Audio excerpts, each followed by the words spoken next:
किसी के अगर कोई कहता है कि मैं किसी की परवाह करूंगा नहीं, कल जब ख्वाजा साहब तकरीर कर रहे थे तो वो लाइव चल रहा था और जिस वक्त जो है ना हमारा अचकजई साहब उठ गया, आप रिकॉर्ड मांगे, जिस तरह ये उठ गया टक बंद कर दिया।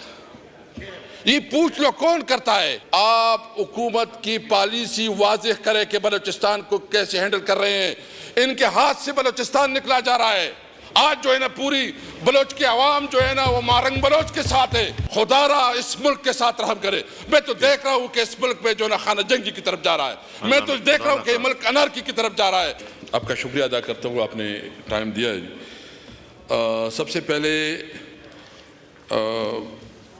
मुझे बहुत अफसोस से कहना पड़ता है क्योंकि मैं इस मुअज़्ज़ज़ चेयर पे भी रहा हूँ और मुझे अपने बुज़ुर्गों ने और अपने मशरान ने जो तरबियत दी है वो अखलाक और उसके अंदर रहती हुई अपनी बात जो है ना वो हम करेंगे।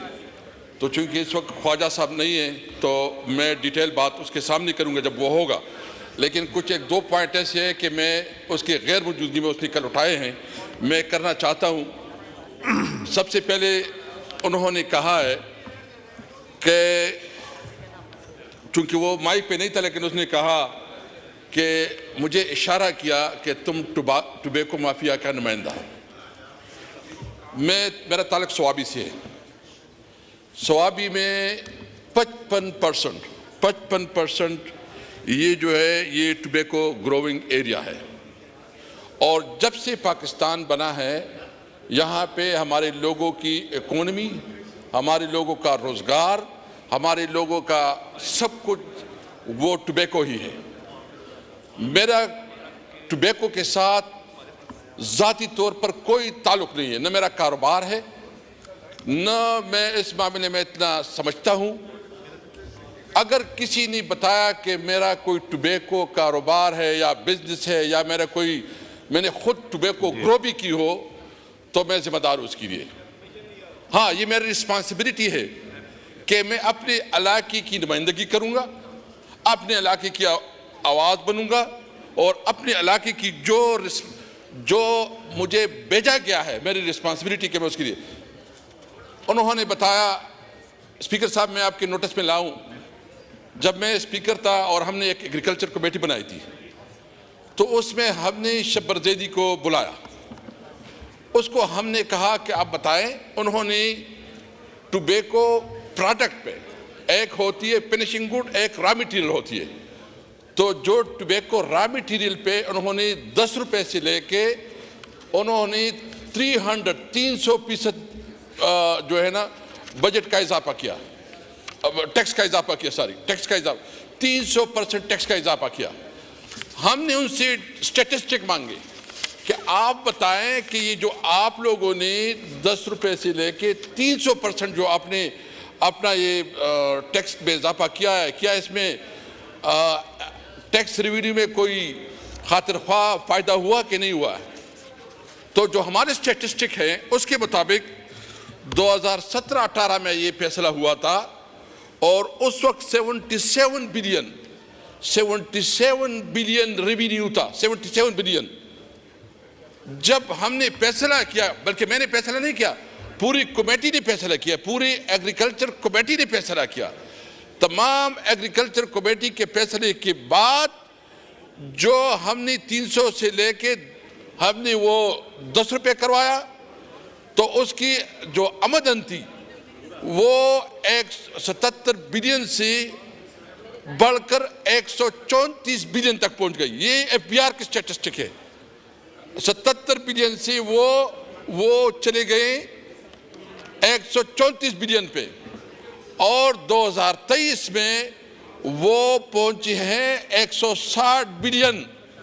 मैं पूछना चाहता हूं कि क्या जो इस वक्त हमने ये भी मुतालबा किया, स्पीकर साहब रिकॉर्ड का हिस्सा है, हमारे रिकॉर्ड में होगा, असेंबली के रिकॉर्ड में होगा, उस वक्त हमने ये मुतालबा किया कि बजाय आप रॉ मटेरियल पे, आप टुबैको के फसल पे ड्यूटी लगाते हो, आप सिगरेट पे लगाओ। यानी आप सिगरेट पे नहीं लगाते टैक्स और आप रॉ मटीरियल पे आप जो है डायरेक्ट फार्मर को मुतासिर करते हो, फार्मर इससे इफेक्ट होता है, इसकी इकोनॉमी इससे मुतासिर होती है, उसका चूल्हा उससे जो है मुतासिर होता है। तो हमने मुतालिबा किया कि आप मेहरबानी करें सिगरेट के ऊपर, मैं कैटेगरी अब भी कहता हूं कि सिगरेट के ऊपर आप जितना टैक्स लगा सकते हो लगाओ, लेकिन फार्मर को और ना करो। ये मुझे बताएं। और स्पीकर साहब, मैं आपके नोटिस में वो भी लाना चाहता हूं, बल्कि जब मैं स्पीकर केपी के था, मैंने आपको एक रेजोल्यूशन भेजी थी जो हमारे केपी असम्बली ने मुश्तरका और मुत्तफिका करारदाद पास की थी कि टोबैको को एग्रीकल्चर प्रोडक्ट्स कंसिडर किया जाए, क्योंकि ये जो उधर से, और वो आपके पास रिकॉर्ड में पड़ी होगी, लेकिन आपके पास एक शब्बर ज़ैदी ने टीवी टॉक शो पे बात की और उन्होंने कहा कि स्पीकर साहब बैठे थे और कुछ टोबैको बैकग्राउंड के कोई बिजनेसमैन बैठे थे जो वो थे असेंबली में थे, वो आए थे और फिर जो है ना उन्होंने उस वक्त तमाम एग्रीकल्चर कमेटी बैठी थी और शब्बर ज़ैदी साहब को मैं ये पूछना चाहता हूँ कि उसका नॉलेज जितना था, जो उसकी अपनी हैसियत थी, वो जब सेनेट कमेटी में पेश हुआ उस वक्त वो पीटीसी का एक रिप्रेजेंटेटिव के तौर पर पेश हुआ था। मैं सिर्फ इसमें किसी कंपनी के खिलाफ बात नहीं करता, लेकिन होता ये कि जो बड़ी बड़ी कंपनियां होती हैं वो जो है ना अपना इजारादारी कायम करती है, वो छोटी कंपनियों को नहीं छोड़ती। मैं बिल्कुल मुतालिबा करता हूं कि जो चोरी होती है, टैक्स की चोरी होती है, उसके ऊपर बैन भी होनी चाहिए, उसका कला कमा भी होनी चाहिए और उसके खिलाफ इकदाम भी होने चाहिए, लेकिन आप किसी तौर पर फार्मर को मुतासर नहीं कर सकते। मेरी रिस्पॉन्सिबिलिटी है, मेरा इलाका है, मेरा हल्का है, मैं अपने लोगों की बात करूंगा। अगर कोई समझता है तो वो उसकी, तो एक तो मैं ये क्लियरिटी करना चाहता था कि उसकी वजह से हमें फायदा। दूसरी बात, स्पीकर साहब देखिए, आप हमारे लिए बहुत मोहतरम है और मेरे तो बड़े भाइयों की तरफ से मैं आपसे, मुझे एक गिला में मुसलसल बात करता हूँ कि ये असेंबली जो है ना, इसकी हुस्न होती है कि जब इसके अंदर डिबेट हो और वो डिबेट पूरी दुनिया सुने। आप यकीन करें, कल जब ख्वाजा साहब तकरीर कर रहे थे तो वो लाइव चल रहा था और जिस वक्त जो है ना हमारा अचकजई साहब उठ गया, आप रिकॉर्ड मांगे, जिस तरह ये उठ गया टक बंद कर दिया। ये पूछ लो कौन करता है। आप इस पे मेरी रिक्वेस्ट है, आपसे रिक्वेस्ट है, आप रूलिंग दे। देखिए, अगर कोई गलत बात करेगा, कोई नामुनासिब लफ्ज बोलेगा, तो उसकी अपनी शख्सियत उससे मसा होगी। मैं तो अपने बदतरीन दुश्मन के साथ भी बदजबानी नहीं कर सकता। मेरे बुजुर्गों ने जो मुझे तरबियत दी है, लेकिन एक बात बिल्कुल क्लियर आवाज है, खुदा की कसम अल्लाह के अलावा किसी की परवाह नहीं है, न किसी की। अगर कोई कहता है कि मैं किसी की परवाह करूंगा, नहीं। हाँ, मैं जब इस चेयर पे था तो मैंने सबकी रिस्पेक्ट की, सबकी खातिर की और सबको साथी किया। तो मेरी आपसे रिक्वेस्ट ये है कि आप मेहरबानी फरमाएं। मुझे पता है कि वो मंजूर और ना मंजूर लगाता है, जो उधर बैठे होते हैं और बंद कर अच्छे से साहब बोल रहे हैं, खुदा रसूल के वास्ते इस तरह ना करो। अपोजिशन से जो भी बोलता है उसको जो बंद किया जाता है। मैं आपसे मुतालिबा करता हूँ ये करे। दो बातें और करना चाहता हूँ एजेंडे के अलावा। स्पीकर साहब, एक इस वक्त जो है हमारे फाटा के खैबर में और वजीरिस्तान में धरने बैठे हैं, और धरने इसलिए बैठे हैं कि हुकूमत ने उसके साथ कमिटमेंट की थी कि जब ऑपरेशन हो रहे थे तो उस वक्त जब उसकी रिप्लेसमेंट हुई, जो उसकी तबाहकारियाँ हुई, जो उसकी नुकसानात हुई, उसके बारे में उनकी बाकायदा कमिटमेंट है कि हम आपको पेमेंट करेंगे। आज तक 1 रुपया 1 पैसा नहीं दिया गया। मेरी आपसे इल्तिमास है कि आप एक स्पेशल कमेटी बनाएं, चंद लोगों की, जो उधर फाटा के जो मुतालिका नुमाइंदे उसको इसमें रखें, ताकि एक मिनट आप साइड पे हो जाओ, एक मेहरबानी करें कि एक कमेटी बनाए ताकि फैसिलिटेट करे कि ये जो फाटा के लोगों की जायज़ हुकूक है, जो हुकूमत ने माने और उसके साथ जो कमिटमेंट किए, इसके बावजूद वो पेमेंट नहीं हो रही। क्यों नहीं हो रही? अगर सूबाई हुकूमत नहीं कर रही या वफाकी हुकूमत नहीं कर रही तो एक तो मेहरबानी। दूसरी, मेरी अख्तर मेंगल साहब भी तशरीफ फरमा है और वो बात भी करेंगे।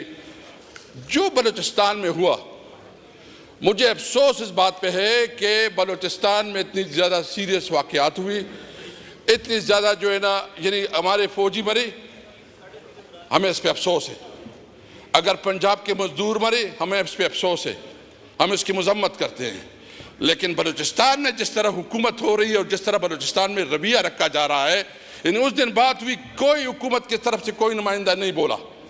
ये इसकी रिस्पॉन्सिबिलिटी थी कि वो आए, कौम के सामने रखे कि वो इस बलूचिस्तान में क्या पॉलिसी अपनाए हुए हैं। बलूचिस्तान में सेनेट में उन्होंने डिबेट की, स्पीकर साहब, नेशनल असेंबली में नहीं हुई। सबसे बड़ा हाउस ये है, इस हाउस में बात होना चाहिए।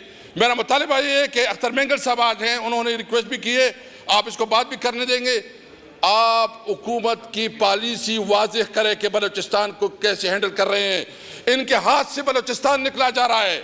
आज जो है ना पूरी बलोच की आवाम जो है ना वो मारंग बलोच के साथ है।